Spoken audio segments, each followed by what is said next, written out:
Mga balitang kinalap at binantayan ng buong puwersa ng GB 99.9 FM Batangas. Balitang hitik sa impormasyon dapat mong malaman ngayong umaga. Narito na ang GV News Express.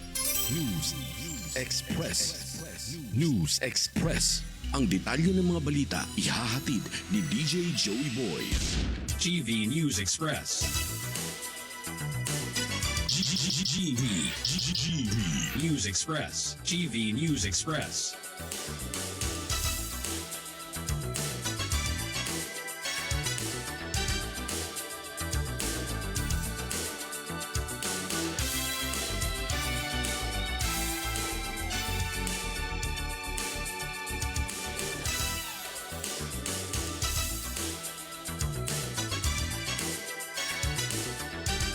GV News Express.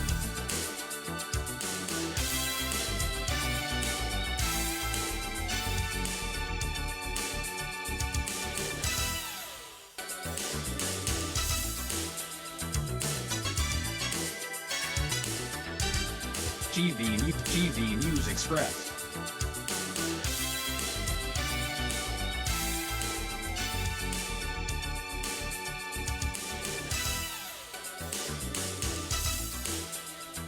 Oras sa buong Pilipinas, 35 minuto makalipas ang ikapito ng umaga. Narito na ang mga balita sa oras na ito. GV News Express.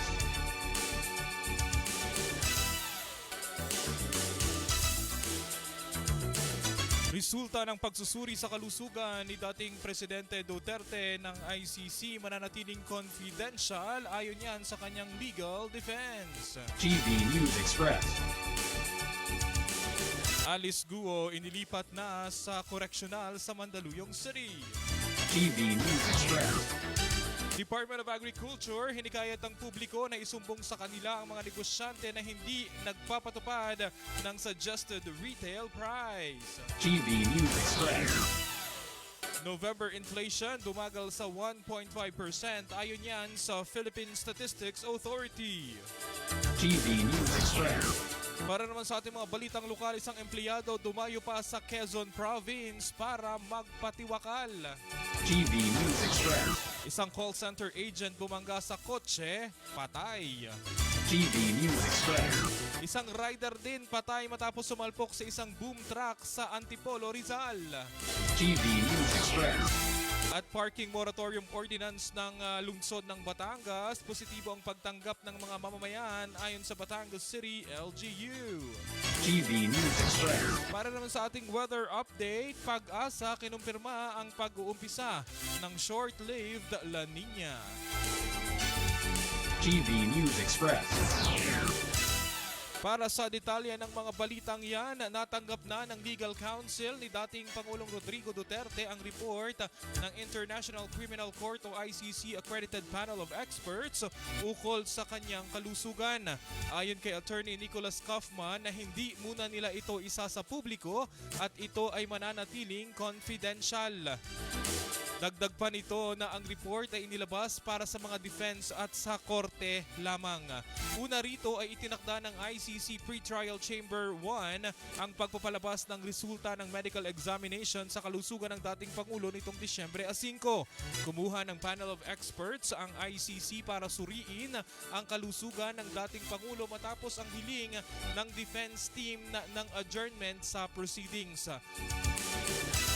GV News Express. Sa ibang balita naman, nailipat na sa Correctional Institution for Women o CIW sa lungsod ng Mandaluyong si dismissed Bamban Tarlac Mayor Alice Guo. Ayon sa Bureau of Jail Management and Penology o BJMP, nitong gabi ng Biyernes, Disyembre 5, nang isinagawa ang paglipat kay Guo mula sa Pasig City. Nahatulang makulong ng habang buhay si Guo dahil sa qualified human trafficking dahil sa operasyon ng Philippine Offshore Gaming Operator o POGO sa kanyang lungsod. Naghain naman si Guo sa korte na manatili sa Pasig City Jail, subalit ito ay ibinasura ng korte. GV News Express. Samantala, ang Department of Agriculture, mga ka-vibes hinihikayat ang publiko na isumbong sa kanila ang mga negosyanteng hindi nagpapatupad ng suggested retail price. Hinikayat nga ng Department of Agriculture ang publiko na isumbong sa kanila ang mga palengke na hindi sumusunod na ipinatupad nilang suggested retail price, lalo na yan sa mga produktong sibuyas, carrots at karneng baboy. Ayon kay Department of Agriculture Secretary Francisco Chu Laurel, na sa mga ginawa nilang pag-ikot sa ilang palengke sa Kamaynilaan, partikular sa Quezon City, ay nakita nilang sumunod naman ang karamihan sa ipinatupad na SRP. Nananatiling mahal ang presyo ng isda kaysa sa manok, subalit mayroong ilang mga isda na mababa naman ang presyo. Tinayak din ng Department of Agriculture na kanilang papatawan ng parusa ang mga lalabag sa ipinatupad na suggested retail price. TV News Express. Samantala, mga ka-vibes, may pagbagal ang inflation rate ng bansa nitong buwan ng Nobyembre, ayon yan sa Philippine Statistics Authority. Sa press briefing, sinabi ni PSA ASEC Divina Gracia del Prado, bumagal sa 1.5% ang headline inflation mula sa 1.7% na naitala noong Oktubre 2025. Dahil dito naitala sa 1.6% ang average inflation mula Enero hanggang Nobyembre ngayong taon.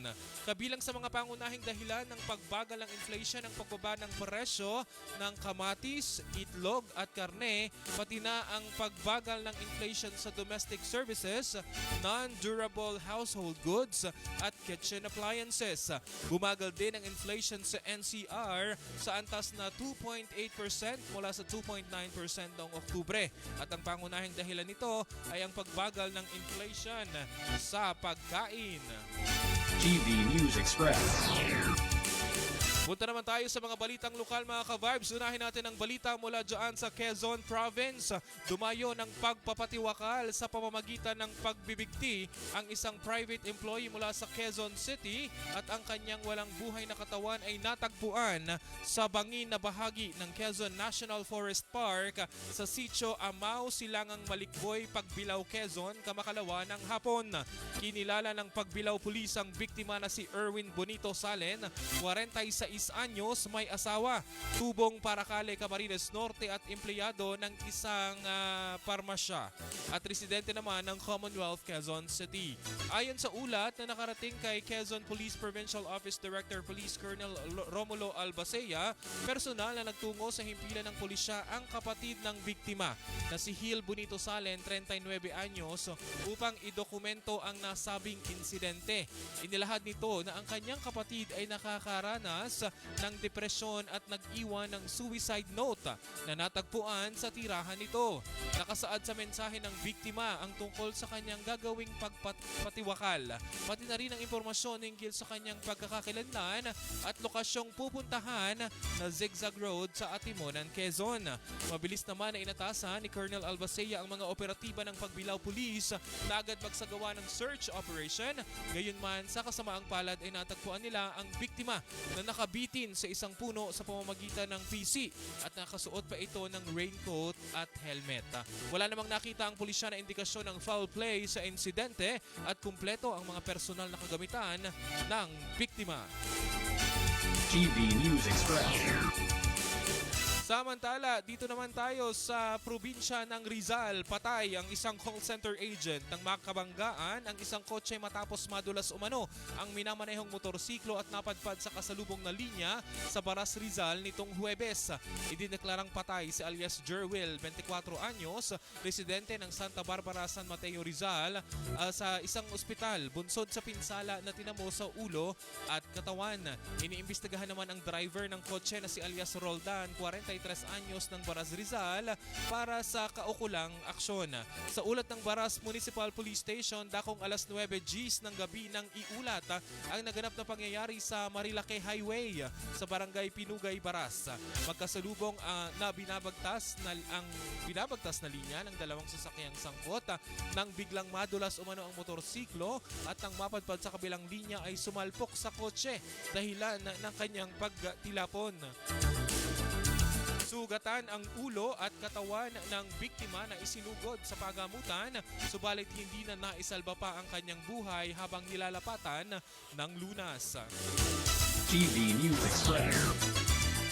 Sa probinsya pa rin ng Quezon mga ka-vibes, isang rider naman ang nasawi sa aksidente sa Marcos Highway Veterans, Barangay San Jose, Antipolo City, Rizal, bandang alas 10:55 ng gabi nitong Huwebes, Disyembre 4. Base sa investigasyon ng Antipolo City Central Police Station, binabiyahe o bumabiyahe noon ang isang puting boom truck na pagmamayari ng isang construction company at pinamaneho ni Jello, residente ng Bulacan. Huminto ang sasakyan sa gitna ng highway dahil may bumagsak na kable ng kuryente na nakaharang at maaaring magdulot ng disgrasya sa mga dumadaan. Habang inaayos ang sitwasyon, papalapit naman sa lugar ang isang itim na motorsiklo na minamaneho ng isang 28 anyos na lalaki mula sa Hala-Hala, Rizal. Ayon sa driver ng boom truck, hindi umano napansin ng motor ang nakahintong sasakyan dahil sa nakakasilaw na ilaw ng paparating na mga sasakyan. Dahil dito bumangga ang motorsiklo sa likurang bahagi ng boom truck. Duguan at malubha ang tama sa ulo ng driver ng motorsiklo, kaya agad siyang isinugod sa Antipolo Hospital. Ngunit pagdating doon ay idineklara na siyang dead on arrival. Inilala ang boom truck driver bilang si Jello ng Barangay San Jose del Monte, Bulacan. Patuloy naman ang investigasyon ng Antipolo City Police Station sa naturang insidente. TV News Express. Dako naman tayo dito sa lungsod ng Batangas, mga ka-vibes. Good news dahil positibo ang naging pagtanggap ng mga mamimili sa luma at bagong palengke mula sa mula nang ipatupad ang Parking Moratorium Ordinance of Batangas City noong Agosto. Ito ang lumabas sa isinagawang committee hearing ng Committee on Transportation ng Sangguniang Panlunsod noong Disyembre 3. Magugunitang ang naturang moratorium ay tugon sa kahilingan ni Mayor Marvy Marino na pansamantalang i-waive ang singil sa parking fee sa mga pampublikong pamilihan at mga kalye sa paligid nito sa unang isang oras. Layunin nitong mabigyan ng dagdag na ginhawa ang mga mamimili sa palengke at mga karating establishmento at mahikayat ang mas maraming Batanggenyo na tangkilikin ang mga pampublikong pamilihan. Isa rin ito sa mga hakbang ng pamahalang lungsod upang palakasin ang daloy ng kalakalan at suportahan ang operasyon ng mga negosyo sa lungsod. Ang ordinance prescribing a temporary moratorium on the collection of parking fees alinsunod sa Article 17, Section 109 ng Ordinance Number 23 Series of 2019 ay tatagal hanggang sa buwan ng Pebrero ng susunod na taon. Ayon naman kay Councilor Armando Lazarte, chairman ng Committee on Transportation, inaasahan na magkakaroon ng extension ng implementasyon nito habang patuloy na pinag-aaralan ng konseho ang posibleng amendments. TV News Express.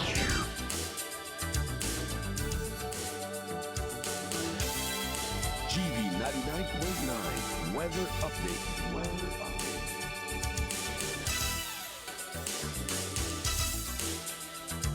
Para naman sa ating ulat panahon, mga ka-vibes, kinumpirma na po ng pag-asa ngayong kahapon na araw ng Biyernes na nagsimula na ang isang short-lived La Nina sa Tropical Pacific na inaasahang tatagal hanggang sa unang bahagi ng 2026.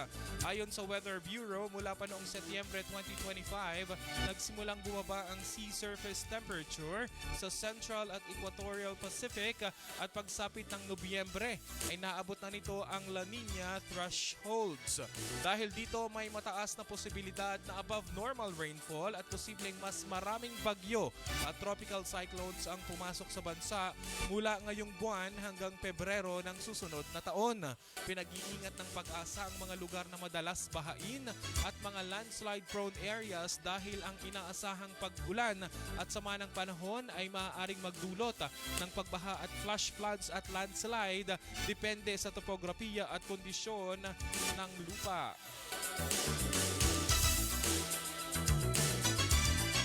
TV News Express. TV News Express.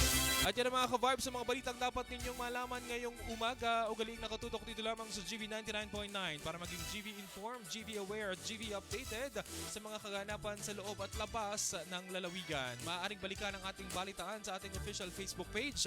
Hanapin nyo lamang po ang GV 99.9 FM. Ako po ang inyong naging tagapaghatid balita, ang inyong DJ Joey Boy para sa GV News Express. GV News Express. GV News Express. GV News Express.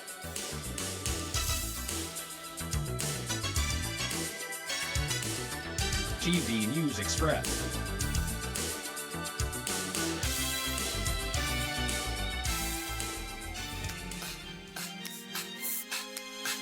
Smooth